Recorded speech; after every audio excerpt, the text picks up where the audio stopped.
Des pas de danse de ces femmes pour accueillir solennellement les têtes couronnées d'Afrique à la chefferie supérieure Bakoko à Japoma.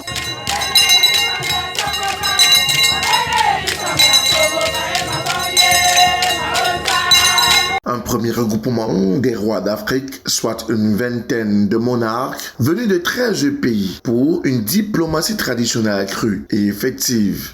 Il est important que les institutions traditionnelles, qu'elles soient locales, nationales ou internationales, commencent à se fréquenter beaucoup mieux.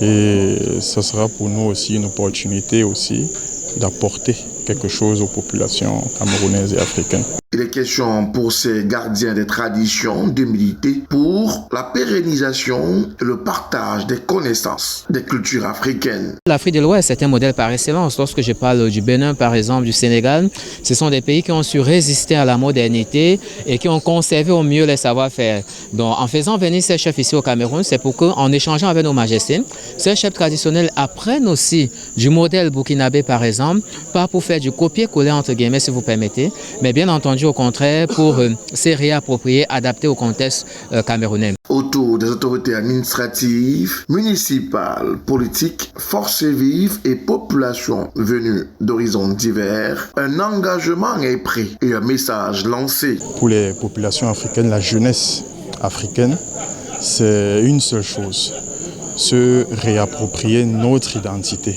Et ceci à travers nos institutions traditionnelles. En plus de l'exécution des différentes danses patrimoniales Bakoko et un hommage mérité au défunt roi, Sa Majesté Salomon Madiba Songé, cette forte délégation des rois d'Afrique séjournera aussi à l'ouest jusqu'au 18 août prochain.